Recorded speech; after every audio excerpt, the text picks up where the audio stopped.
You know, um, so I love what yeah. I love what they represent, though. I love that they get Daniel Kim. Oh no, wait, sorry, yeah, Daniel Kim cornered. And normally in other movies, and I was going to say a movie, but you haven't seen it, so I don't want to spoil it.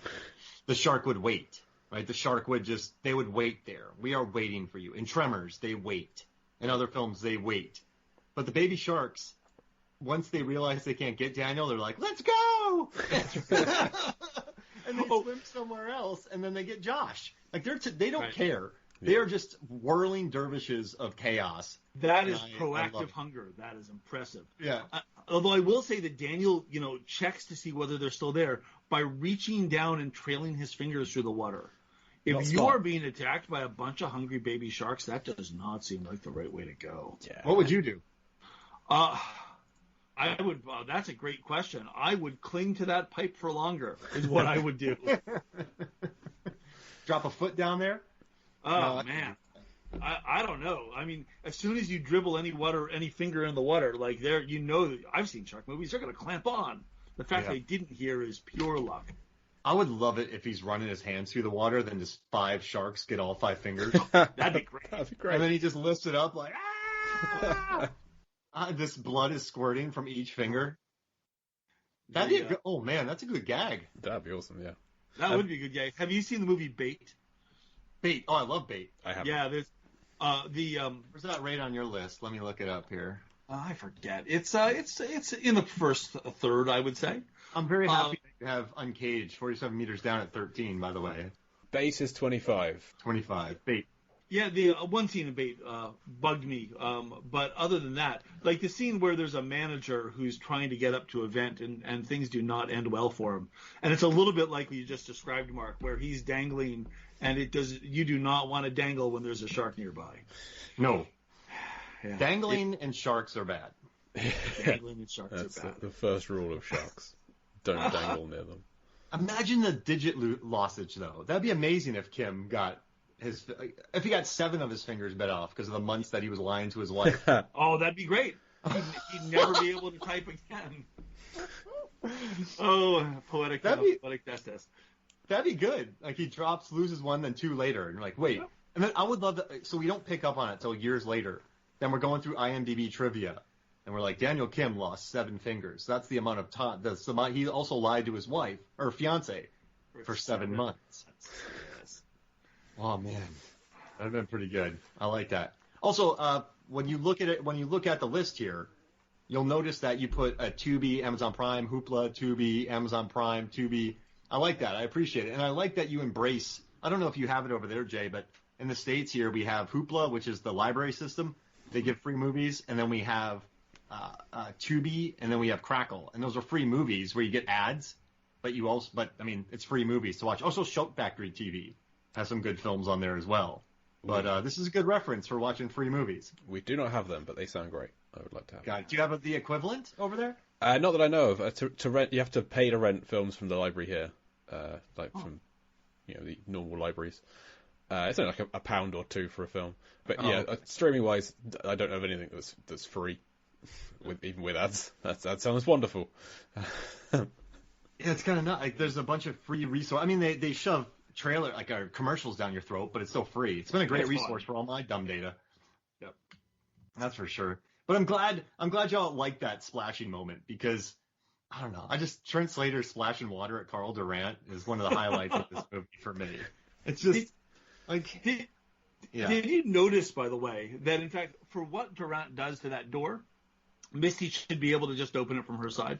What he ends up doing, he spins the wheel shut, then he takes the fire extinguisher and bangs the wheel off on his side, leaving the center pole through the hole in the door, which means Misty still has a wheel on her side and still has the pole going right through. She should just be able to turn it and get out. Now this is Aquila. Jay, can you do it? Achilles! Yeah, this is Achilleos. Yeah, so you don't know. It could be anything. Yeah. My guess is that in beating the wheel, he's actually bent the threaded bar that it's on, like somewhere along the way, so that the wheel, her end, might not turn, or if it were to turn, it wouldn't disengage the mechanism closing the door. This is what I have to go with. Like, this is the only way it would work. So this is very. I like how logical she is. Durant locks her out, and You can almost see in Dr. Misty Calhoun's face. She's like, yeah, that makes sense. I get it.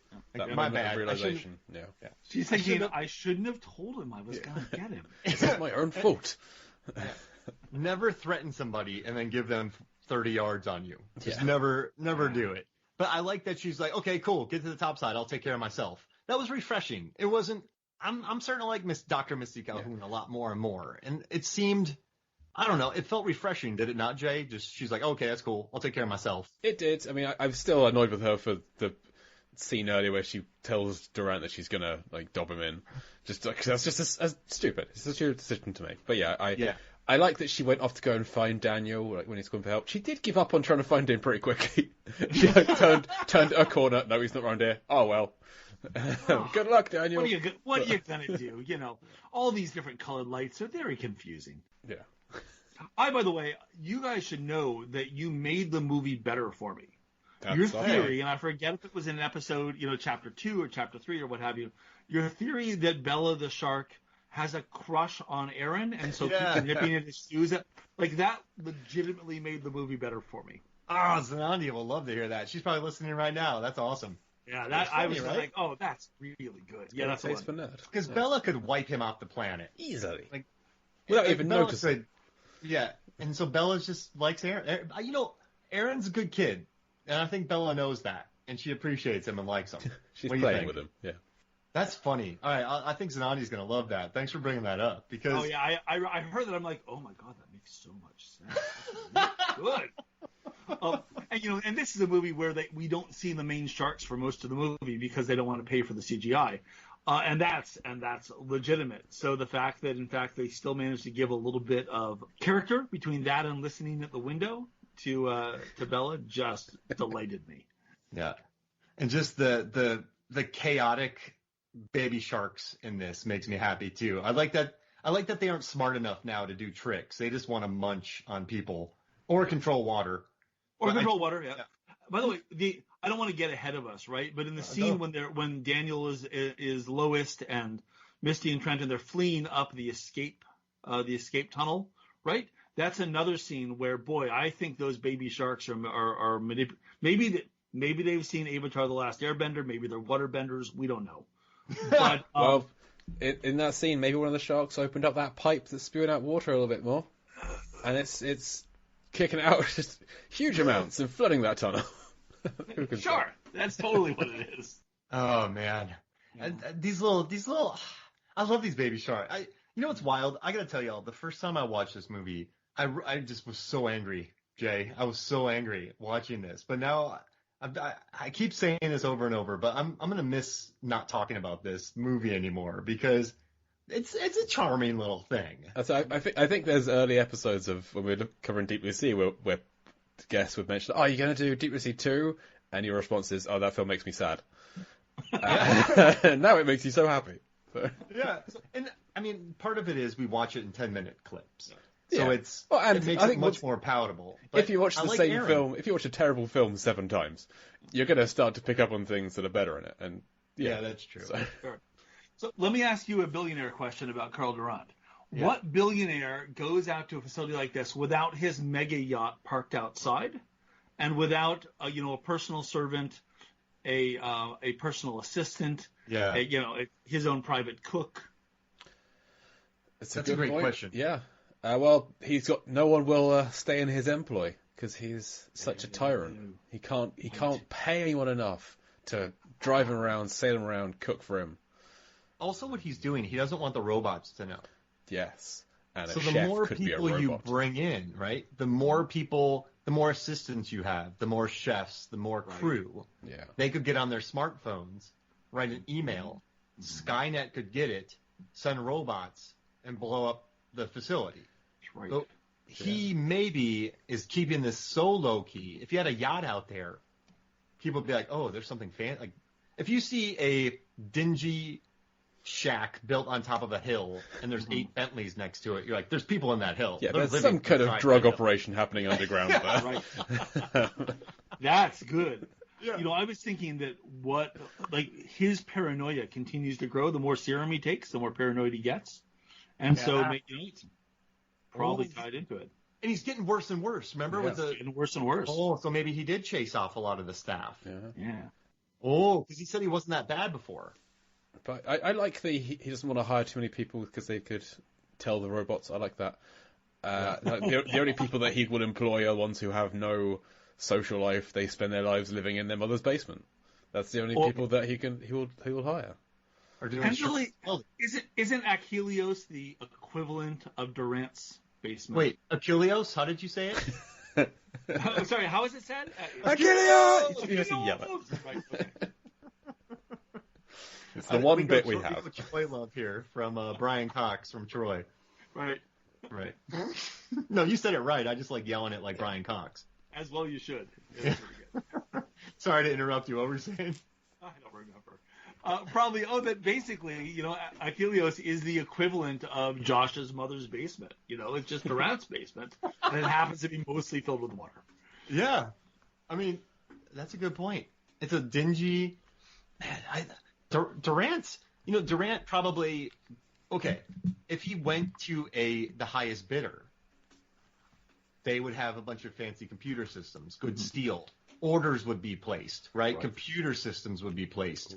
Any of the material that they're ordering could be tracked.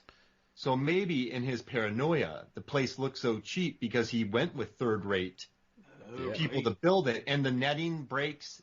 No one did the sand. He's so paranoid that he has, Trent Slater shirtless welding those things. He went bottom of the barrel to get the lowest grade steel from a sort of scrap heap. Then he hired a group of expats who know undersea welding from the war, let's just say the war, and they hate technology too, and they built it. He'll only hire people who don't have an online presence, who don't have a registered business, that people are just working off the grid. Yeah. In 89 movies, there's been exactly one case where somebody was underwater welding and did not get eaten by sharks. Underwater welder is the single most dangerous job in a shark movie. That's funny. Yeah. Wow. Is that in this film? I saw in the outtake, I saw Trent welding, and I'm like, oh well, I'm glad he's not outside. Yeah. Because Misty uses the torch to cut through a door in a later chapter, and she's right. I don't think that quite counts. Okay. Yeah. But yeah, specifically undersea. That's funny. Yeah, that's a dangerous job. Yeah. Wait, weren't they undersea welding? Were they welding in under 47 meters down, uncaged? Is there welding in that? I don't remember most. There is welding in that. And the guy who's welding gets eaten. Yep. Yep. And also, Jay, they're like the creatures from The Descent. So you need to watch that movie soon. I need to watch both that and The Descent. I love 47 Meters Down, the first one. Oh, I can't see. I want to watch them both. They're on my list. I haven't seen it yet. Oh, man. But you've seen the sequel. I've seen the sequel. I've seen the sequel. I haven't seen the first one. You know what happens? No, I don't even want to say that. Crap. Because I want to tell y'all. But then if I said what I hate what movie critics do, then that would wreck what I'm trying to tell y'all. I'm in a quagmire here, folks. Okay, let's move on. Who wins in a fight? Trent Slater? Oh no, it's got to be Durant because he has the serum. He'll Sherlock Holmes him and see all the punches. Yeah, it depends on because basically Durant's going to be drinking. He's going to be caressing his bottle and he's going to look at it longingly, and then he's going to sniff it. Then he's going to suck it down, and while he's doing that, Trent's going to be hitting him with a 2x4. Yeah, it's going to take him a minute and a half to suck the serum out. So Trent has plenty of time. Trent's a big dude. I wish he had more shark fighting. Trent gets him with a punch when Durant's watching him. He's not distracted. He's in front of him and he punches him in the face. So Durant's just not a good fighter. He did not Robert Downey Jr. him. He did not read it and then punch him. Okay, that makes sense. Yeah. That's good. But I don't know. There's just little moments at this that I love. I dig it. It's... I wish that the serum was slowly turning Durant into a shark. Whoa. I mean, there's a movie about that, at least one. There's a music video about that. Like The Fly. Yeah. Right. I was thinking of the music video for Deepest Bluest. with LL Cool J turning into a shark at the end. Actually, this is a really good point, Jay. As it turns out, the best shark movies